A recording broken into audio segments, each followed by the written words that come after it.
Hello students, welcome to my YouTube channel biology classes. So students, आज की classes में हम लोग डिस्कशन करेंगे शैवालों के सामान्य लक्षण। इससे पहले वाले क्लासेस में हम लोगों ने क्या किया था, शैवाल के बारे में बेसिकली उसके बारे में अध्ययन किए थे।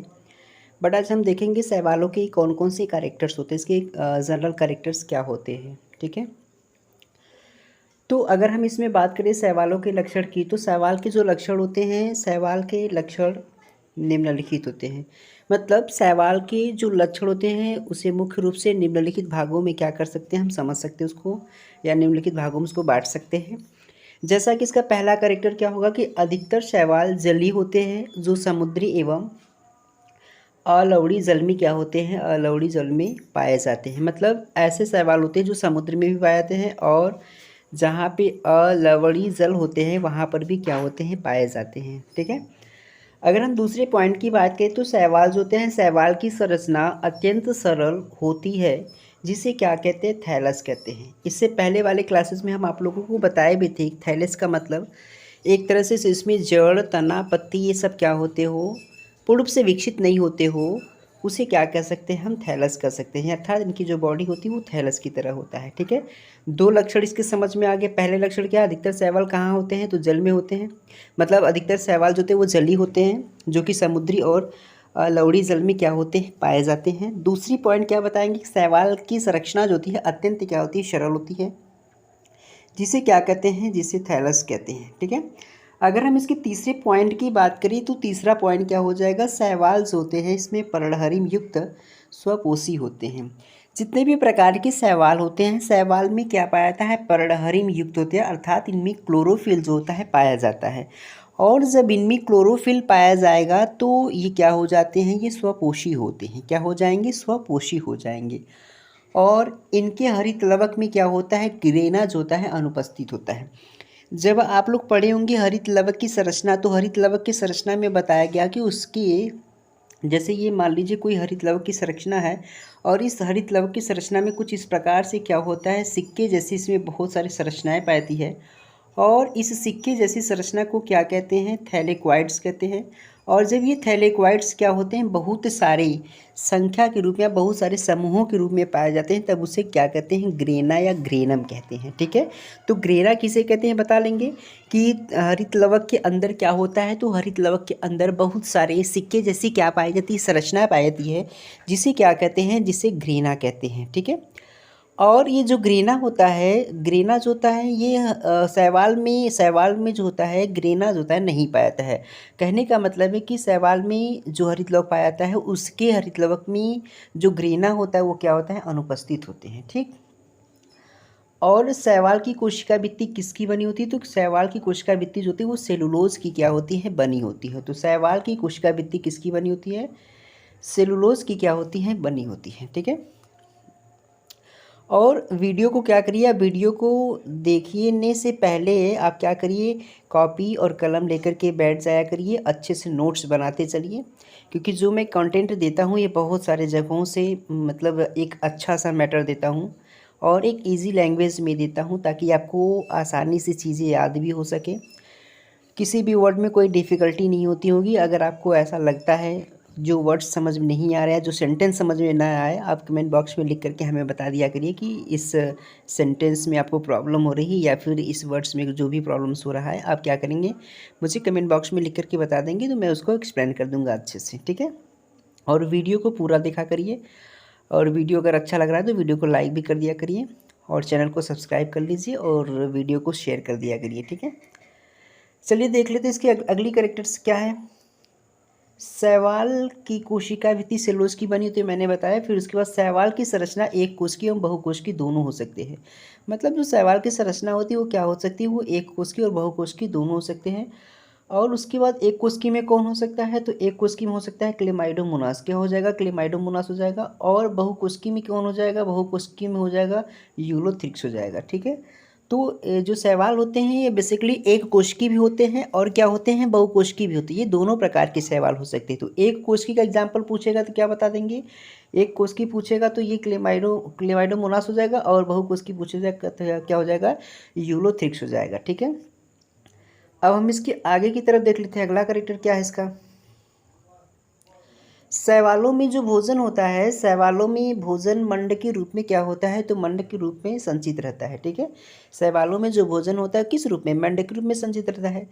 शैवालों में भोजन तेल के रूप में क्या होते हैं, तेल या प्रोटीन के रूप में भी, मतलब कि शैवाल में जो भोजन होती है वो मंड के रूप में क्या होते हैं, संचित होते हैं। लेकिन कुछ ऐसे भी शैवाल होते हैं जिसमें जो भोजन होता है वो तेल और प्रोटीन के रूप में भी क्या रहते हैं, तो तेल और प्रोटीन के रूप में भी संचित रहते हैं। ठीक है, तो मंड के रूप में भी रहता है भोजन संचित, और तेल और प्रोटीन के रूप में भी क्या होता है, तो तेल एवं प्रोटीन के रूप में भी क्या होता है, संचित रहता है। तो ये बात किसकी थी, ये बात थी शैवालों में क्या चीज़, तो शैवालों के सामान्य लक्षण की। अब हम लोग बात करेंगे शैवालों में जनन के बारे में। ठीक है, यानी रिप्रोडक्शन इन एल्गिस को क्या कहते हैं, इंग्लिश में कहते हैं। अगर शैवालों में जनन की बात करें तो जो शैवाल में जनन होता है, शैवाल में जनन 3 तरह का होता है। कितने प्रकार का होता है, 3 प्रकार का क्या होता है, शैवाल में जनन होता है। पहला क्या होता है, कायिक जनन, दूसरा क्या होगा, अलैंगिक जनन, तीसरा क्या हो जाएगा, लैंगिक जनन। ठीक है, इंग्लिश में क्या कहेंगे, इसको वेजिटेटिव रिप्रोडक्शंस कहेंगे, एसेक्सुअल रिप्रोडक्शंस कहेंगे, और इसको क्या कहेंगे, सेक्सुअल रिप्रोडक्शंस कह देंगे। अगर आपसे पूछा जाए कि शैवालों में जनन कितने प्रकार के होते हैं, तो शैवालों में जो जनन होते हैं वो 3 प्रकार के, कायिक जनन, अलैंगिक जनन, और क्या हो जाएगा, लैंगिक जनन हो जाएगा। ठीक है, और देखिए इसमें क्या है, ज़्यादातर इनके जो जननांग होते हैं वो क्या होते हैं, एक कोश की होते हैं। मतलब जितने भी शैवाल होते हैं, शैवालों में ज़्यादातर उनके जो जननांग होते हैं यानी सेक्स ऑर्गन्स होते हैं, बेसिकली वो क्या होते हैं, ये यूनिसेलुलर होते हैं, अर्थात वो एक कोश की होते हैं। और इनमें जो होता है पीढ़ी स्थानांतरण स्पष्ट पाया जाता है, और ये ज़्यादातर क्या होते हैं, युग्मकोद्भिद होते हैं। ठीक है, क्या होते हैं, ये युग्मकोद्भिद होते हैं। ठीक है, अब उसके बाद ये तो बात रही किसमें, शैवालों में जनन की बात। तो शैवालों में जनन इसका डीपली हमें नहीं पढ़ना है, बस इतना बताना है कि शैवाल में जनन कैसे और कितने प्रकार की होते हैं। ठीक है, अब हम देख लेते हैं हैबिटल्स ऑफ एल्गी, मतलब शैवालों की क्या चीज़, तो शैवालों के आवास के बारे में क्या कर लेते हैं, अध्ययन कर लेते हैं।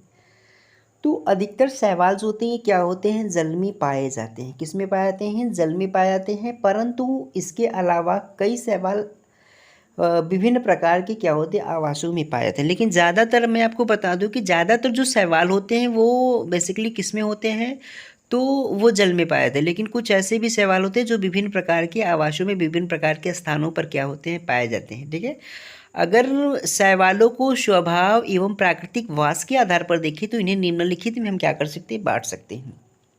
शैवालों की किसके बेसिस पे, स्वभाव एवं प्राकृतिक वास के स्थान पर इसे क्या किया गया है, इसे निम्नलिखित भागों में क्या किया गया है, इसे निम्नलिखित भागों में बांटा गया है। तो चलिए देख लेते हैं किसी किन किन भागों में बांटा गया है।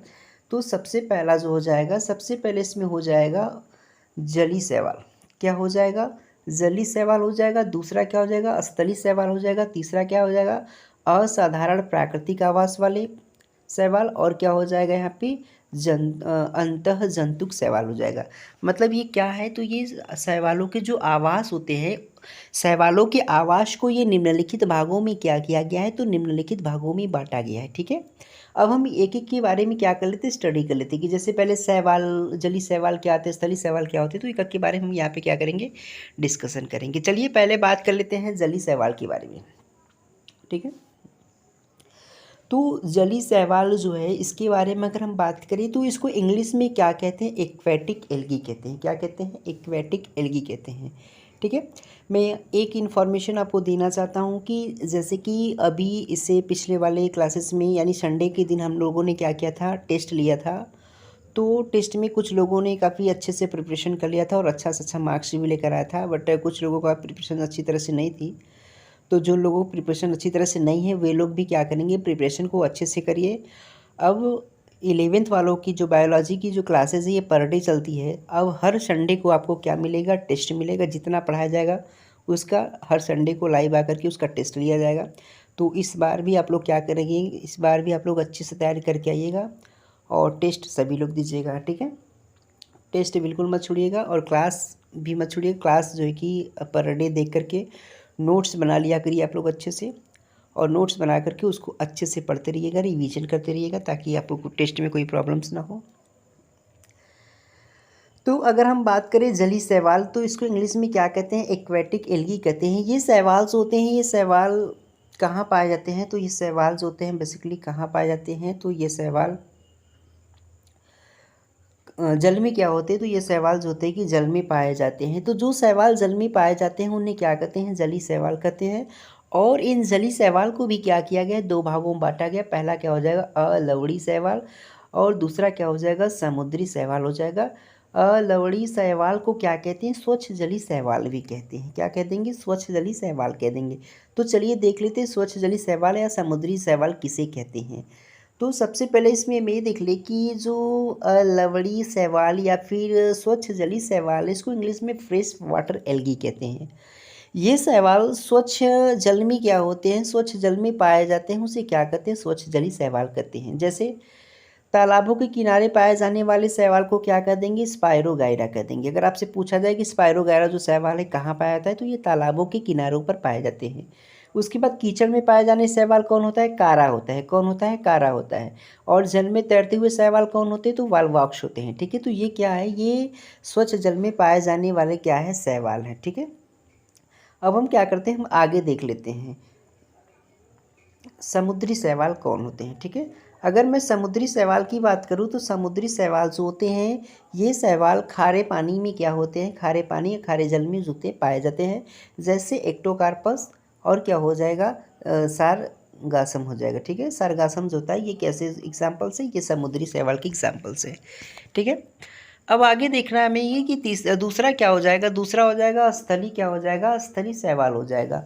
तो स्थलीय शैवाल जो होता है, ऐसे शैवाल जो मिट्टी, चट्टानों व लकड़ियों आदि पर क्या होते पाए जाते हैं, उन्हें क्या कहते हैं, स्थलीय शैवाल कहते हैं। ठीक है, तो स्थलीय शैवाल का मतलब क्या है कि ऐसे शैवाल जो मिट्टी में, चट्टानों पर, लकड़ियों पर आदि पर क्या होते पाए जाते हैं, ऐसे शैवाल को क्या कहते हैं, ऐसे शैवाल को स्थलीय शैवाल भी कहते हैं। ठीक, अब हम देखें इन स्थलीय शैवाल को प्रकृति के आधार पर इनको क्या किया है, दो भागों में बांट दिया गया है। ठीक है, कौन कौन से बांटा गया है, तो पहला इसका जो पार्ट हो जाएगा ये हो जाएगा सैफोफाइट्स हो जाएगा, दूसरा क्या हो जाएगा, क्रिप्टोफाइट हो जाएगा। ठीक है, सैफोफाइट्स और क्रिप्टोफाइट्स, यदि आपसे पूछा जाए कि बताइए सैफोफाइट्स और क्रिप्टोफाइट्स जो है ये शैवाल के किस बेसिस पे इसको बांटा गया है, तो आप बताएंगे कि प्रकृति के आधार पर इन्हें क्या किया गया, दो भागों में बांट दिया गया है। चलिए देख लेते हैं कि सैफोफाइट्स क्या है और क्रिप्टोफाइट्स क्या है। तो इसमें अगर हम बताएं तो सैफोफाइट्स का मतलब इस प्रकार के शैवाल मिट्टी की सतह पर पाए जाते हैं, जैसे क्या हो जाएगा, बाउचेरिया और यूग्लिना आदि हो जाएगा। तो बाउचेरिया और यूग्लिना जो होते हैं ये ऐसे शैवाल्स होते हैं जो कहाँ होते हैं, जो मिट्टी के सतह पर क्या होते हैं, पाए जाते हैं। ठीक है, ये यूग्लिना आप वो यूग्लिना मत समझ लीजिएगा कि पैरामीशियम यूग्लिना प्रोटोजोआंस में आए जाने वाले पाए जाने वाले जो जंतु होते हैं उसको उस वो नहीं यूग्लिना। यूग्लिना एक एल्गी का नाम है। ठीक है, शैवाल का नाम है। दूसरा क्या हो जाएगा, क्रिप्टोफाइट। अब क्रिप्टोफाइट क्या है, तो इस प्रकार के शैवाल होते हैं मिट्टी के अंदर पाए जाते हैं। जो मिट्टी के सतह पर पाए जाएंगे उसको सैप्रोफाइट्स कहेंगे, और जो मिट्टी के अंदर पाए जाएंगे उसको क्या कहेंगे, क्रिप्टोफाइट कह देंगे। क्या कह देंगे, क्रिप्टोफाइट कह देंगे। अब जैसे क्या हो जाएगा, तो जैसे हो जाएगा नॉस्टाक हो जाएगा। क्या हो जाएगा, जैसे नॉस्टाक हो जाएगा। ठीक, अब बात कर लेते तीसरा। तीसरा क्या है, तो तीसरा हो जाएगा असाधारण। क्या हो जाएगा, असाधारण प्राकृतिक आवास वाले शैवाल। तो ऐसे ऐसे आवास जो क्या होते हैं, जीवन के लिए अनुकूलित नहीं होते हैं। मतलब ऐसा प्लेस, ऐसा स्थान जहाँ पर जीवन के लिए अनुकूलित नहीं हो पाते, उन्हें क्या कहते हैं, असाधारण आवास कहते हैं। जैसे क्या हो जाएगा, हेमेटोकोकस हो जाएगा। क्या हो जाएगा, हेमेटोकोकस हो जाएगा। ठीक, अब इसकी हम लास्ट एक बात कर लेते हैं। लास्ट वाला क्या है, तो लास्ट वाला हो जाएगा अंतःजंतुक शैवाल, जोइक एल्गी। ठीक है, शैवाल की ऐसी जातियां जो जंतुओं के शरीर के अंदर पाए जाते हैं उन्हें क्या कहते हैं, अंतःजंतुक शैवाल कहते हैं। अब अंतःजंतुक शैवाल क्या है, तो बताएंगे ऐसे शैवाल जो जंतुओं की, ऐसे शैवाल की जातियां जो जंतुओं के शरीर के अंदर क्या होते हैं, पाए जाते हैं, उन्हें क्या कहते हैं, अंतःजंतुक शैवाल कहते हैं। जैसे आप कहेंगे मतलब कि जुकलेरा शैवाल जो होता है ये हाइड्रा मेरिडिन के अंदर क्या होता है, सिक के शरीर के अंदर ये जो होता है पाया जाता है। ठीक है, तो ये रहा आज का क्या चीज़, आज का रहा ये आज की क्लासेस में हम आप लोगों को ये चीज़ें बता दिए कौन कौन से टॉपिक की, शैवाल के सामान्य लक्षण क्या है, शैवाल में जनन क्या होते हैं, और शैवाल की कौन कौन से मतलब आवास होते हैं। बट अब हम आप लोगों को बताएंगे कि सवाल जो होते हैं, सवाल में इससे पहले वाले क्लासेस को अगर आप देखेंगे तो वहाँ से मैं क्या कर रहा हूँ, आज का डीपीटी जो है, डीपीपी क्या है, तो डीपीपी आज का मतलब कि इससे पिछले वाले क्लासेस में आप लोगों ने जो पढ़ा था वहाँ से 3 क्वेश्चन, यहाँ 2 क्वेश्चन पूछ रहे जिसका आंसर आप क्या करेंगे, कमेंट बॉक्स में लिख करके बताएंगे। तो आज का डीपीपी क्या है, तो डीपीपी का मतलब पहले जान लीजिए, डेली प्रैक्टिस पेपर। तो डेली प्रैक्टिस पेपर आपको डेली पूछा जाता है, रोज़ पूछा जाता है। तो डीपीपी आज का डीपीपी जो बनेगा उसका क्या होगा, पहला हो जाएगा एल्गी शब्द का प्रयोग किस वैज्ञानिक ने किया था। तो एल्गी शब्द का प्रयोग किसने किया था, इसका आंसर आप कमेंट बॉक्स में लिख के बताएंगे। दूसरा है शैवाल विज्ञान के जनक किसे कहते हैं। ठीक है, शैवाल विज्ञान के जनक किसे कहते हैं, कल की क्लासेस में हम आप लोगों को बताए थे। और एल्गी शब्द का प्रयोग किसने किया था ये भी मैंने बताया था। तो ये दोनों सवालों का जवाब कमेंट बॉक्स में लिख करके बताएंगे। कल की क्लासेस में हम लोग पढ़ेंगे शैवालों का आर्थिक महत्व के बारे में। ठीक है।